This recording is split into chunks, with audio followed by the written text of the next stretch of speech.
Hey everyone, I'm working to hit 1,000 subscribers and I need your help to get there. If you enjoy this content, please hit that subscribe button right now. Let me paint you a picture. It is early March in Fort Myers, Florida. The sun is blazing down on JetBlue Park, and right now the Boston Red Sox look absolutely nothing like the team you expect to see come opening day. Roman Anthony, gone. Jarren Duran, gone. Ceddanne Rafaela, gone. Wilyer Abreu, gone. Wilson Contreras, gone. Brayan Bello and Ranger Suarez, also gone. Masataka Yoshida is literally on the other side of the planet in Osaka, Japan, and he just crushed a 415-foot moonshot into the upper deck of Kyocera Dome AU 2014, doing things at the WBC that he frankly hasn't been doing enough of in a Red Sox uniform. The stars have left the building, people, and what that means for a certain group of hungry, grinding, underdog ballplayers still showing up every single day at spring training, this might be the greatest opportunity of their lives. Welcome to the wildest spring training the Boston Red Sox have had in years. The 2026 World Baseball Classic has descended on baseball like a wrecking ball, and it has completely cracked open the roster door for a wave of players who wouldn't normally be getting these kinds of reps, this kind of playing time, or this kind of spotlight at this point in spring training. We are talking about outfielders who need to prove themselves. We are talking about infielders fighting for a utility spot. We are talking about pitchers auditioning for a rotation slot with the starters away. And we are talking about one very intriguing 19-year-old giant who hit a 117 miles per hour single and made every single Blue Jays fan in Dunedin turn their head and ask, "Who on earth is that?" This is not just a feel-good spring training story. The decisions that get made over these next couple of weeks could legitimately shape the 2026 Red Sox roster. So let's break every single piece of this down, because there is a lot going on. First, let's talk about just how massive this WBC drain actually is, because until you look at the numbers, it doesn't fully sink in. The Red Sox have a staggering 15 players representing 10 different countries in the 2026 World Baseball Classic. 15. 8 of those are pitchers, 7 are position players, and when you look at who specifically is gone from the everyday lineup, it becomes crystal clear why this spring training has turned into an open audition. Roman Anthony is representing Team USA as one of the youngest players in the entire tournament. Jarren Duran is playing for Mexico. Ceddanne Rafaela is suiting up for the Netherlands. Wilyer Abreu and Wilson Contreras are both heading off to play for Venezuela. Masataka Yoshida, as already mentioned, is representing Japan.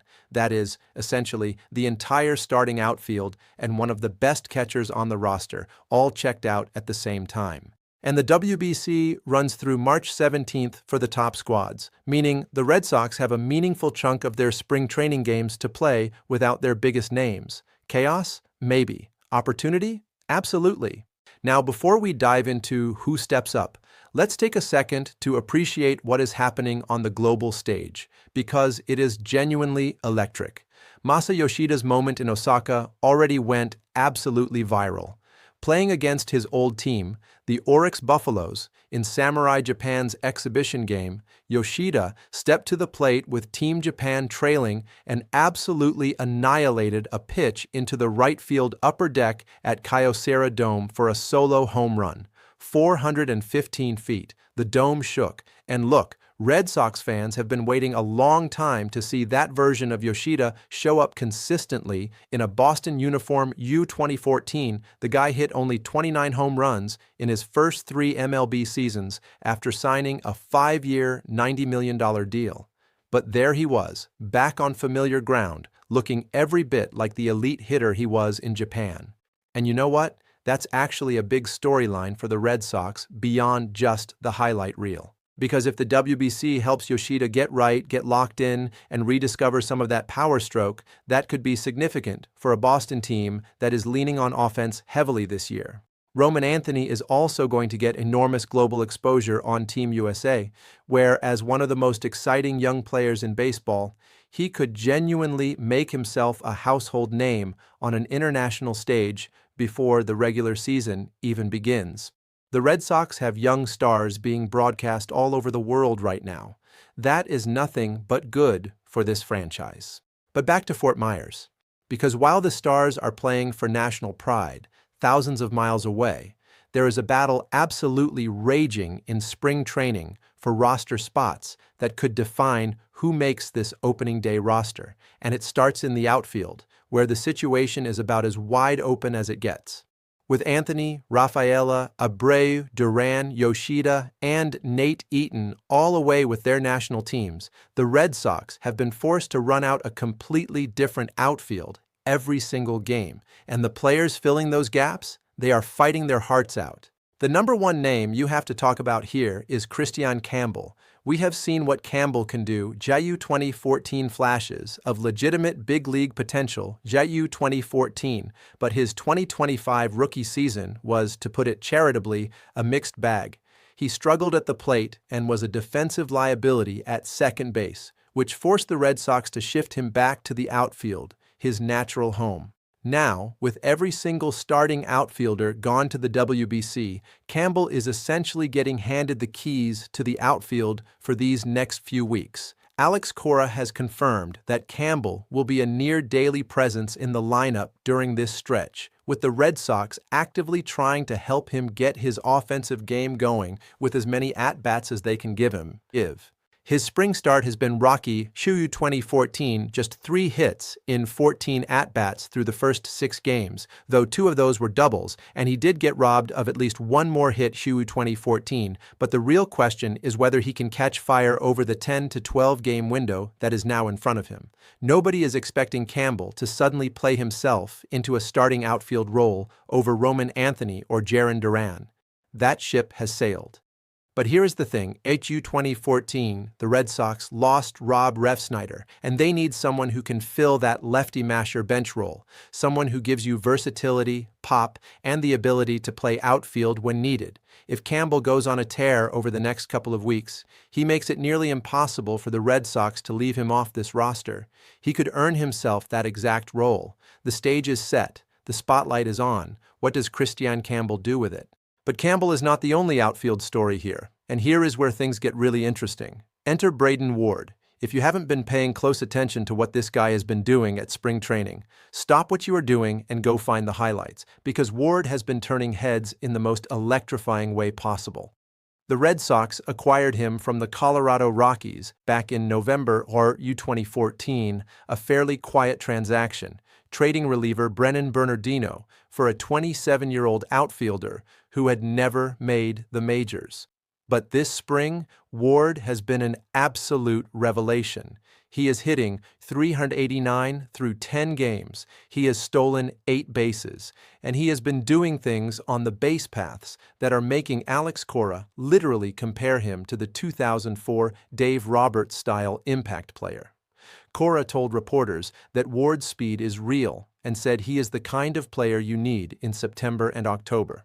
When the manager of the Boston Red Sox is already talking about you in the context of playoff moments during the WBC window of spring training, that is not nothing. Ward used to do BMX racing growing up in California, and you can absolutely see it in the way he moves, UU 2014 explosive, fearless, always looking to take the extra base. He also hit 57 of 64 stolen base attempts last season across AA and AAA. The guy is a human highlight reel on the bases. Now, with the starting outfielders gone, Ward is getting legitimate starting reps in center field and having the time of his life. He is not going to start the year on the big league roster on U2014. The outfield is too crowded on U2014, but he is absolutely building the kind of case that gets him called up the second a roster spot opens. Ward is the wild card of this entire spring.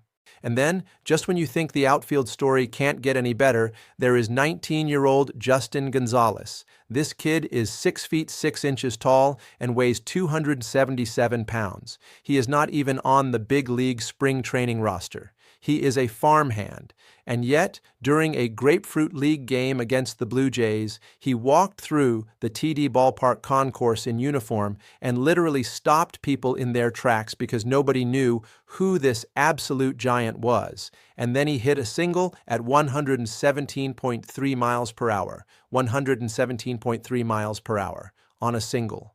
The ball did not ask permission, it just went. Gonzalez is not going to be in Boston this year, NU 2014. He is years away from being ready, AU 2014. But the fact that he is getting these exposure reps, seeing major league pitching, and making Red Sox front office people take notice is exactly what Craig Breslow and the front office are hoping to achieve.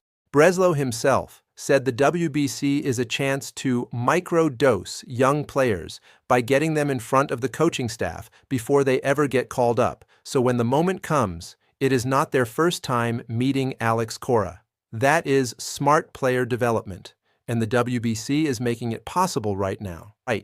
Now let's shift gears to the infield, because while everyone has been focused on the outfield circus, there is a quietly fascinating battle happening at first base that deserves its attention. With Wilson Contreras heading to Venezuela, and both Romy Gonzalez and Tristan Casas confirmed to be starting the year on the injured list, the Red Sox suddenly have a first base situation that is genuinely unresolved. And over this past weekend, two names stepped up in ways that caught people's attention. First, Isiah Kiner-Falefa took his first ever professional start at first base. Now this is a guy who has played catcher, shortstop, third base, second base, outfield, U 2014, basically everything on the diamond U 2014, and somehow had never played first base until this spring training. Cora is clearly experimenting, clearly seeing just how versatile Kiner-Falefa can be. If he starts getting more reps at first over the next few weeks, that is a very strong signal about where the Red Sox see him fitting on this roster. The second name is Andrew Monasterio, who has already been one of the most talked about names in camp since day one, with Cora himself singing his praises publicly. Monasterio got innings at first base this past weekend, adding yet another position to his defensive portfolio. If he can show even passable first base defense, that utility infielder spot on the opening day roster essentially becomes his to lose. And then there is Nick Sogard, who played 12 games at first base for Boston last season and has legitimate experience at the position. He has not had a hot start at the plate this spring, but these next 2 weeks represent a real window for him to force his way back into the conversation. The first base backup role is wide open. Somebody is going to claim it, and the WBC window is when that claim gets made. The rotation battle is equally compelling, and perhaps the most consequential of all the storylines playing out right now. The Red Sox have what looks like one open competition for the fifth starter spot, with multiple candidates making their cases, and with Bello headed to the Dominican Republic and Ranger Suarez making his final start in a Red Sox uniform before heading off to play for Venezuela, the next couple of weeks are going to give both Connolly Early and Peyton Toll legitimate rotational opportunities that they simply would not otherwise have at this point in the spring. Up to